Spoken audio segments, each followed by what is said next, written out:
ಜಗದಂಬ ದೇವಿಯ ಜೀರ್ಣೋದ್ಧಾರ ಕಾಮಗಾರಿ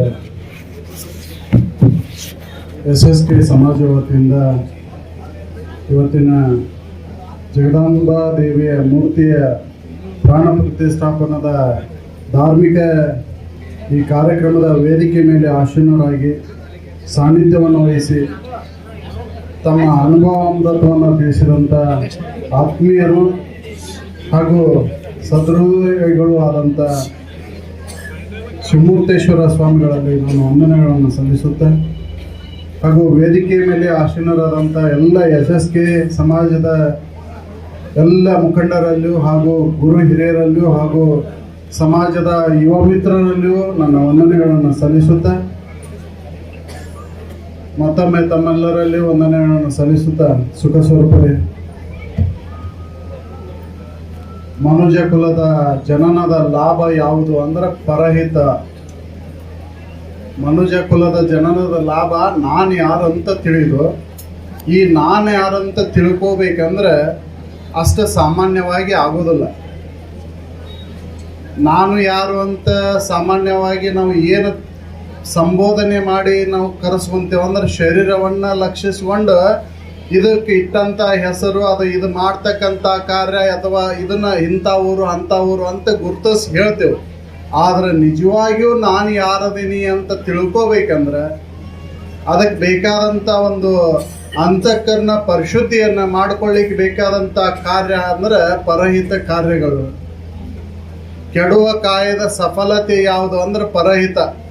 ಅಂಥ ಪರಹಿತ ಕಾರ್ಯವನ್ನು ನೆರವೇರಿಸಿದಂಥ ಎಲ್ಲ ಸಮಾಜದ ಹಿರಿಯರು, ಇಲ್ಲಿವರೆಗೂ ಕೋಡೆಯವರ ಬಗ್ಗೆ ಆಯಿತು, ಹಾಗೆ SSK ಸಮಾಜದ ಎಲ್ಲ ಹಿರಿಯರು ತಮ್ಮ ಶರೀರದ ಸಫಲತೆ ಆಗಬೇಕಂದ್ರೆ ಪರಹಿತ ಸಮಾಜಕ್ಕೆ ನನ್ನನ್ನು ನಾ ಮುಡುಪಾಗಿ ಇಟ್ಕೊಂಡು ಆ ಸಮಾಜದ ಜೀರ್ಣೋದ್ಧಾರಕ್ಕಾಗಿ ಆ ಸಮಾಜದ ಏಳಿಗೆಗಾಗಿ ಶ್ರಮಿಸಬೇಕು ಅನ್ನುವಂಥ ಉದ್ದೇಶವನ್ನು ಇಟ್ಕೊಂಡು ಅವರು ಇಲ್ಲಿ ಮೂರ್ತಿಯನ್ನು ಕೊಡುಗೆಯನ್ನಾಗಿ ನೀಡಿ ಆ ಒಂದು ಭಕ್ತಿ ಭಾವನೆಯನ್ನು ಉಂಟು ಮಾಡಿ ಭಕ್ತಿಯಿಂದ ಮಾತ್ರ ಜ್ಞಾನವನ್ನು ಪಡೀಲಿಕ್ಕೆ ಸಾಧ್ಯ ಐತಿ ಅಂತ. ಭಕ್ತಿ ಅಂದರೆ ಆತ್ಮಪ್ರೀತಿ. ಆ ಆತ್ಮಪ್ರೀತಿ ಉಂಟಾಗಬೇಕಂದ್ರೆ ಶ್ರದ್ಧೆ ಬೇಕು ಅಂತ. ಶ್ರದ್ಧಾವಾನ್ ಲಭತೆ ಜ್ಞಾನ ಅಂತ. ಶ್ರದ್ಧೆ ಇಲ್ಲದ ಜ್ಞಾನ ಆಗೋದಿಲ್ಲ ಅಂತ. ಯಾವ ಜ್ಞಾನ? ಆತ್ಮಜ್ಞಾನ. ಈ ಸಾಮಾನ್ಯ ಜ್ಞಾನ ಎಲ್ಲರೂ ಪಡ್ಕೋಬೋದು, ಆದರೆ ಆತ್ಮಜ್ಞಾನವನ್ನು ಪಡ್ಕೋಬೇಕಂದ್ರೆ ಶ್ರದ್ಧೆ ಬೇಕು ಅಂತ. ಅದಕ್ಕೆ ಶ್ರದ್ಧಾವಾನ್ ಲಭತೆ ಜ್ಞಾನ ಅಂತ ಹೇಳಿ ಅಂಥ ಶ್ರದ್ಧೆಯನ್ನು ಉಂಟು ಮಾಡ್ಕೋಬೇಕಂದ್ರೆ ಈ ಮೂರ್ತಿಯನ್ನು ಏನು ತಾವೆಲ್ಲ ಪ್ರಾಣ ಪ್ರತಿಷ್ಠಾಪನ ಅಂತ ತಿಳ್ಕೊಂಡು ಇವತ್ತು ಪ್ರತಿಷ್ಠಾಪನೆಗೊಳಿಸಿದಂಥ ಮೂರ್ತಿಯಲ್ಲಿ ಅಮೂರ್ತ ಸ್ವರೂಪವನ್ನು ನೋಡ್ಬೇಕಾಗೈತಿ. ಪ್ರತಿಯೊಬ್ಬರಲ್ಲಿಯೂ ಇರ್ತಕ್ಕಂಥ ಆತ್ಮಜ್ಯೋತಿಯನ್ನು ನಾವು ಕಾಣಬೇಕಾಗೈತಿ. ನಾವು ಸಾಮಾನ್ಯವಾಗಿ ನಾಮರೂಪಗಳಿಂದ ಗುರುತಿಸ್ತೇವೋ ಹಾಗೆ ನಾವು ಈ ದೇವಿಯ ಮೂರ್ತಿಯನ್ನು ಬರೀ ರೂಪದಿಂದ ಗುರುತಿಸಲಿಲ್ಲ, ಅದರೊಳಗಿರ್ತಕ್ಕಂಥ ಅಮೂರ್ತ ಸ್ವರೂಪವಾದಂಥ ಸದಾ ಚೈತನ್ಯ ಸ್ವರೂಪವಾದಂಥ ಇರುವಿನ ಕಡೆ ನಮ್ಮ ಲಕ್ಷ್ಯ ಬರಬೇಕಾಗೈತಿ. ಅದನ್ನು ಉಂಟು ಮಾಡಿಕೊಳ್ಳಿಕ್ಕೆ ಈ ಶ್ರದ್ಧಾ ಒಂದು ಭಕ್ತಿಯನ್ನು ನಾವು ಇಡಬೇಕಾಗೈತಿ ಅಂತ.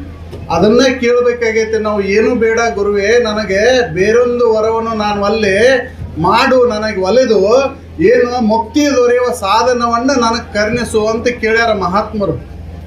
ಏನು ಬೇರೆ ಏನು ಬೇಕಾಗಿಲ್ಲ. ಯಾಕಂದ್ರೆ ಈ ಬೇರೆಯನ್ನ ನಾನು ಹೆಂಗಾದರೂ ಸಂಪಾದನೆ ಮಾಡ್ಬೋದು. ಈ ಜಗತ್ತಿನ ವಿಷಯಾದಿಗಳನ್ನು ಕನಕ ವಸ್ತ್ರ ವೈಡೂರ್ಯಗಳನ್ನು ಹೇಗಾದರೂ ಸಂಪಾದನೆ ಮಾಡ್ಬೋದು.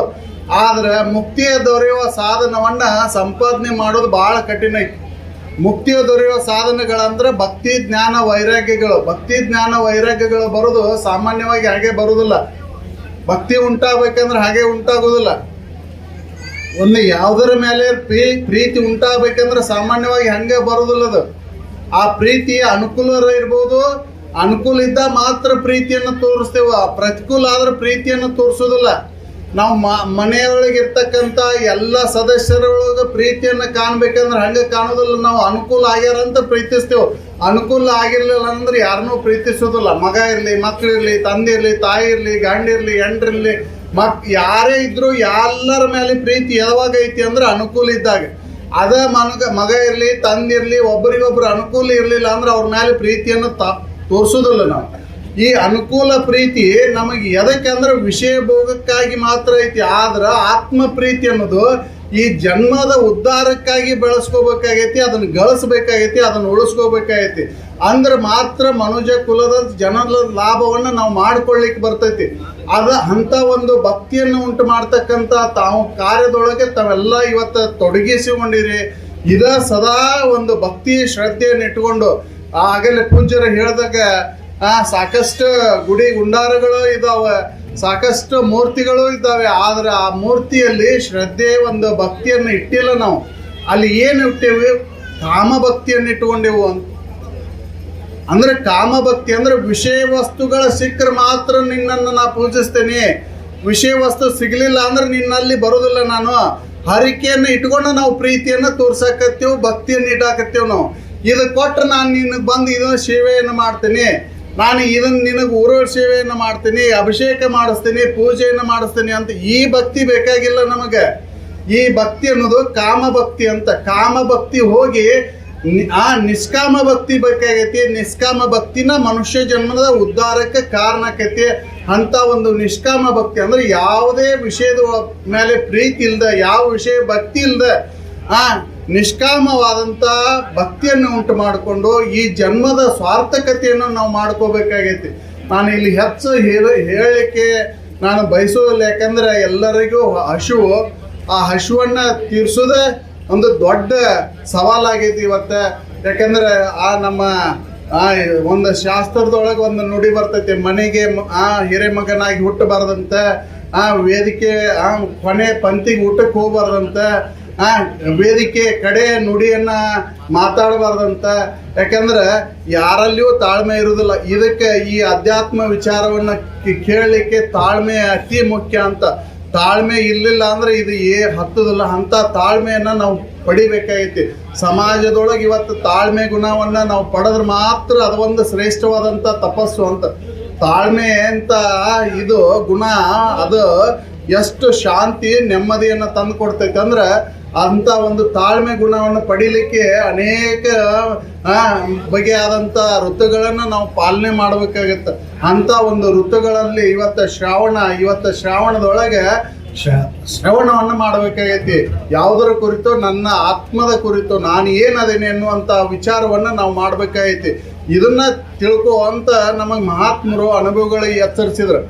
ನಿನ್ನ ನಿಜವಿದನೆ ತಿಳಿ ಬೇರೆನ್ನದಲೇ ಮನುಜ ಅಂತ.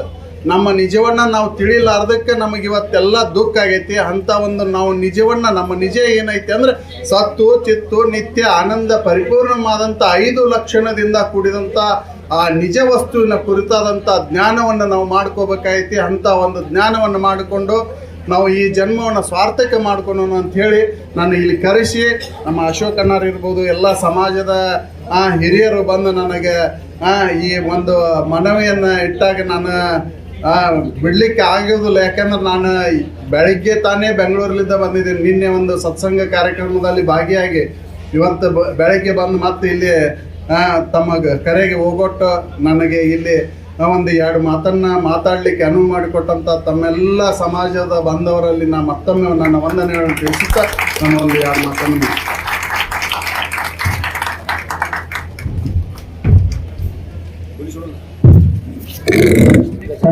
ತಮ್ಮ ಅನುಭವ ಮೂಲಕ ಸಂಸ್ಕೃತಿಯ ನೆಲೆಗಟ್ಟಿಯನ್ನು ಅದೆಲ್ಲ ಜೀವಿಸಬೇಕು ಅಂತಕ್ಕಂಥ